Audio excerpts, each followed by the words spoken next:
Okay, magandang araw po uli sa kanilang lahat. So, i-actual po natin yung part winding starting, timer off. So, i-actual natin. So, gagamit tayo ng dalawang magnetic conductor, that is part winding 1, part winding 2 conductor, then isang timer. Okay, nandito na yung base natin. So, dito, lagay muna tayo sa line 1, supply. Line 1. Papunta ngayon sa terminal line 6 ng overload relay, normal close contact. So, lagyan muna natin ng supply.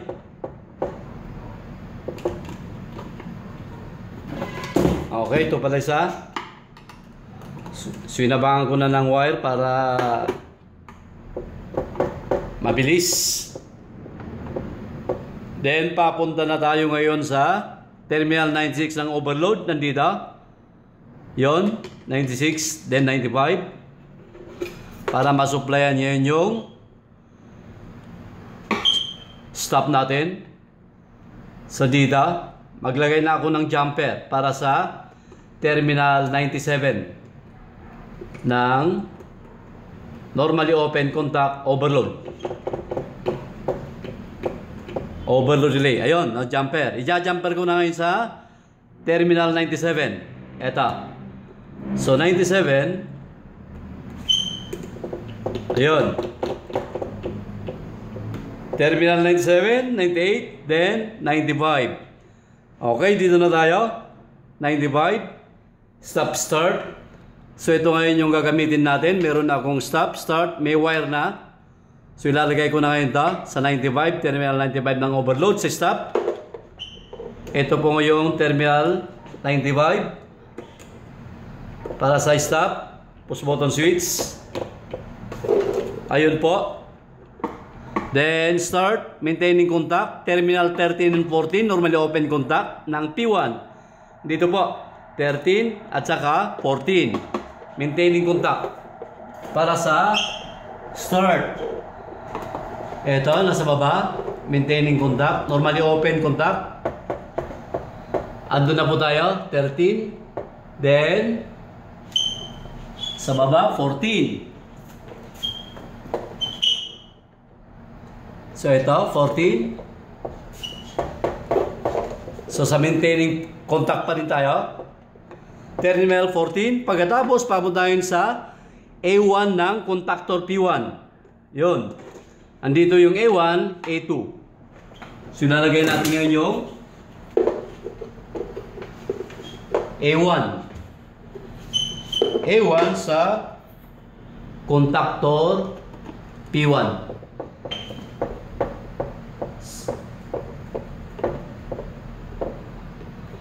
Okay, nandito na tayo. A1. Then, A2, line 2 or line 3. A2, line 2 or line 3. Okay, so line 3 or line 2. Ito na po yung A2 natin. So, tapos na tayo sa A1, A2.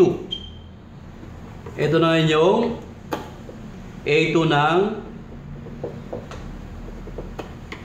contactor P1. Yun, pala. Ito. So, jumper na natin. Ayun, A2. Papunta ngayon sa line 2 or line 3. Gagamitin ko dito ay line 1, line 3 para ma-energize, masupplyan yung coil ng magnetic conductor. Ayun, no? Tapos na po tayo. Next. Ilagay na po natin yung green. Then timer. No? Green pilot lamp. Then, timer. Sabay na natin. Then, sa timer. Okay, timer. 7. Ito yung doon tayo. Papunta sa A1 ng contactor P1. Ayun.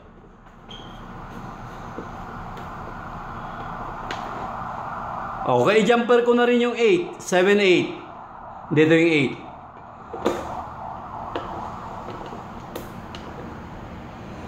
para meron supply sa 6.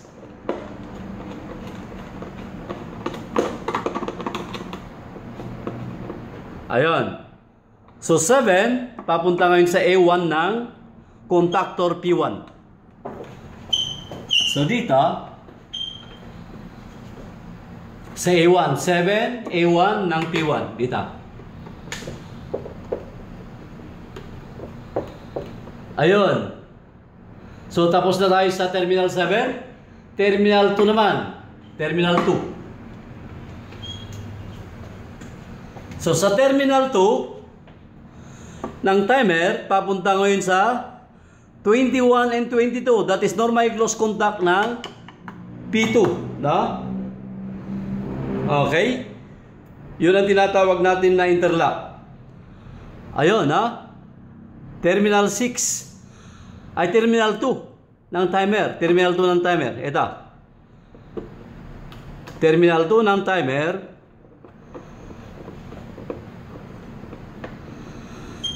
Papunta ngayon sa normally close contact ng contactor P2, 21 at saka 22. No, normally close contact. Ito na ngayon, no? 21 then 22.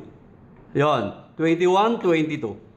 So ikakabit ko ngayon ito sa terminal 21. Pinaka-interlock. Ito yung papatay ng timer. Normally close contact ng contactor 2. Ayun, nakabit na natin yung 21. Then 22. 22 papunta na ngayon sa A2 ng contactor 1. A2 or pwede rin line 2 or line 3, no? A2, ayun. 22, pwedeng A2, pwede rin yung line 2 or line 3. So, pwede ko nang ilagay rito. Ayun. Pwede ko nang ilagay rito.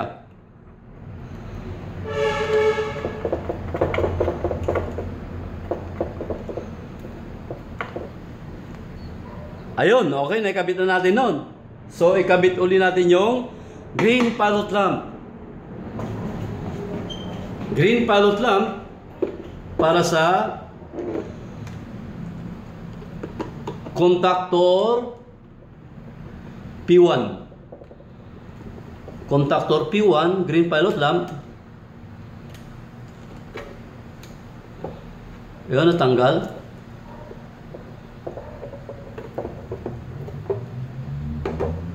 So A1, kinakabit pa rin natin yung green pilot lamp. Then, lagay natin dito sa A2 para tapos na tayo. Ayun, naikabit na natin ito na green pilot lamp. The next, yung maintaining contact. Ito, maintaining contact. So, ito yung kakabit natin, maintaining contact. Lalagay natin sa terminal 6, no? Terminal 6 ng timer. Okay, so tapos na tayo rito. Punta tayo sa terminal 6 ng timer. Kakabit natin papunta sa A1 ng contactor P2. Okay, 6. Abangan ko na ng dalawang wire dahil dalawang wire doon, no? Terminal 6. Ayun. Terminal 6 ng timer papunta sa A1 ng contactor P2. A1 ng contactor P2. Ito na ngayon. A1, A1, A2. Ayun. Then A1, A2, line 2 or line 3. So magja-jumper na po ako rito. A2. Ito na ngayon yung A2. Andito na ako nagkakabit. Then papunta sa line 2 or line 3. So ilagay ko na rito sa taas. Masusuplayan din ito ng power circuit. Mamaya paglagay natin yung pinaka power circuit.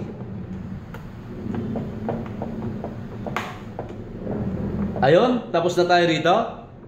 Then, lagay natin yung green pilot lamp, coil to coil. Ayun, green pilot lamp. Para hindi natin makalimutan. Coil to coil, green pilot lamp. A1. Then, papunta ngayon sa A2. A1, A2. Ayun, nalagyan natin yung dalawang green pilot lamp. Okay, so tapos na tayo doon. Kakabit natin yung maintaining contact. Ito yung maintaining contact ng contactor P2. Na? So, gagamit tayo ng normally open contact. Ito, 43, then 44. So, ikakabit ko ngayon sa 8. Ito, terminal 8 ng timer. Ayun. Ito, ikakabit ko ngayon sa terminal 43. Ayun, no? Nasa ilalim, normally open contact. Terminal 8, then terminal 43. Andito na tayo, 8, then 43, maintaining contact. Ayun, para may dalawin ng kuryente pag-supply pag namatay yung timer. Then 8, 42, 43, then, sa baba, 44. Ito ngayon, 44, nakakabit sa terminal 6. Ayun. Ayun, nakakabit sa terminal 6. Ayun. Papunta ngayon sa terminal 44. Ito yung pinaka maintaining contact. Ayun, halos tapos na po natin. Tapos na tayo. Then, lagay natin yan yung overload, overload relay normally open contact. That is orange. Orange, dahil meron na tayong jumper, ayun, 96, 97, ikabit na natin to sa 98. Asan yung 98? Ito po yung 98. Yon. Terminal 98, normally open contact. Ayun po tayo. 98, papunta ngayon sa line 3 or line 2. Saan lang pwede natin ikabitan? Pwede kong ikabit dito, na? Or pwede ko rin ikabit dito.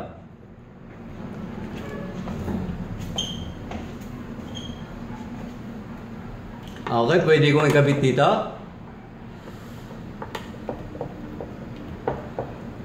That is orange pilot lamp, fault. So tapos na tayo sa fault, orange pilot lamp. Yung red pilot lamp naman, ha? Red pilot lamp. Ayun, jumper tayo sa line 1. Papunta sa normal close contact ng P2. P2 or P1, pwede rin P1, ha? Pwede rin P1. Pwede rin P1, mas malapit, P1. Yun. Normal close contact ng P1. Lagyan natin dito, na? P1. Erase natin. P1. Na? P1. Mas malapit sa line 1. Ayun, nag-jumper na po ako. Jumper. Line 1. Then, normal close contact. Nandito na ako sa 22 ng P1. Papunta ngayon ako sa line 2 or line 3. Dahil marami na rito, pwede ko nang ikabit dito sa dito or doon. Pwede rin dito sa kabila. Ito. Yun.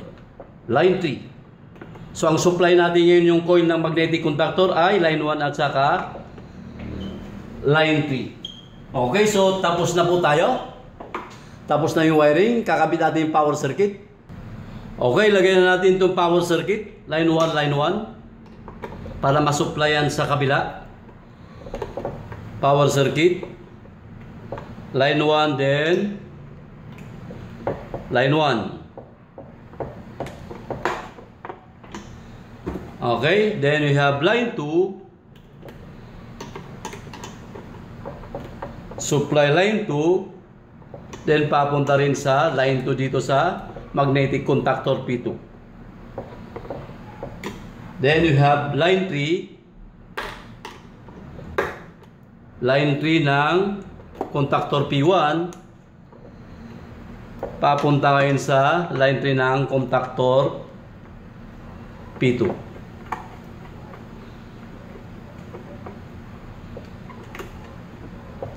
Ayun, medyo masikip na. Marami na yung wire. Okay, so tapos na tayo dito sa power circuit dito sa taas. Supply load. Okay, so ilagay ko na rin yung power circuit sa baba. Ito na ngayon. Nilagay ko sa terminal block. Terminal 1, 2, 3, short 4, 5, 6, then 7, 8, 9. So para mabilis po kinabit ko na kagad doon sa terminal block. Ayun, terminal 1. Then we have terminal 2.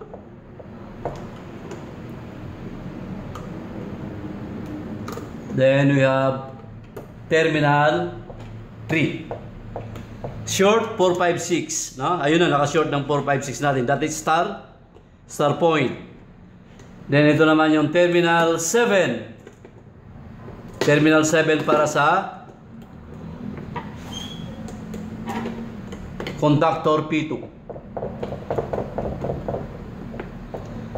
Ayun, terminal 7. Na? Terminal 7. Then terminal 8. Okay.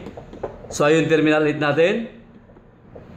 Then terminal 9. So okay, ito na last. Terminal 9. So, naikabit na natin yung terminal 1, 2, 3. Then, 7, 8, 9. So, kailangan natin yung tester muna. I-tester muna natin bago natin supplyan. Okay, so bago natin supplyan, check muna natin ang tester. Tingnan natin yung resistance reading. Okay, start. Okay, start. Okay, stop. Start. Okay, stop. Okay, meron. So, pwede na po natin supplyan. Supply na natin sa breaker. Ay, ilagay muna natin pala yung load. Okay, so ilagay ko muna yung load bago pala natin supplyan. Eh, ang pinaka-load ko ngayon, dalawang bulb. Isang bulb dito para sa single wide, then isang bulb para sa contactor P2. Para makita lang natin kung gumagana yung contactor natin.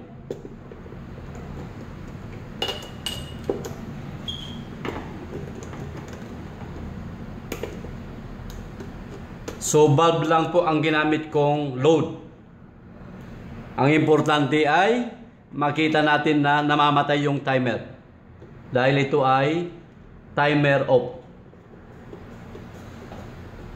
Part winding starting, timer off. So, ang purpose natin dito ay para maprolong yung lifespan ng timer natin. Para matagal ang buhay ng timer natin. Yun ang purpose natin dito. Okay, pwede natin supplyan. Supply. Ayun. Okay, so umilaw na yung red. Hindi pa nagsasabi na hindi pa mandar yung motor natin. Pag in-start natin, andar yung contactor P1, so gagana yung motor at low speed, that is single Y. Then after a preset of time ng timer, gagana yung contactor 2, P2, then ang connection ngayon ay 2Y, parallel Y, high speed. At the same time, mapuputol yung supply ng timer dito sa 21-22, mag-open to, mag-close naman to maintaining contact. Okay, start. Ayun. So, single Y, low speed. Then, 2Y, high speed. Okay? Nag-open na po to. Patay na yung timer. Then, nag-close na po to. So, makikita nyo, kahit tanggalin ko yung timer, umaandar pa rin. Ayun. No? Tinanggal ko na po yung timer. Umaandar pa rin. Bakit? Ito, nag-close na to. Nag-open yun. So, ayan, tinatawag natin na timer off. Okay? I-off natin ulit. Okay, start ulit natin. Start. Okay, single Y, low speed. Parallel Y, high speed. Nag-open, patay yung timer. Nag-close dito sa 4344. Siya ang maintaining contact ng contactor 2. Kahit tanggalin ko ito. Ayun. So, ibig sabihin ay timer off. Okay, maproprolong natin ngayon yung buhay ng timer. So, pag nagkaroon ng problema yung motor natin, uminit yung windings, that's the time na mag-open yung numerical contact, mag-low close naman ta. So, trip natin. Ayun, okay? So, once na uminit yung winding sa motor natin, wag muna natin i-reset. Kailangan i-troubleshoot muna natin yung motor bago natin reset. Then reset. Ayun, naka-reset na po. So, ayan po ang principal operation ng part winding starting, timer off, reduce current starting. Maraming salamat po.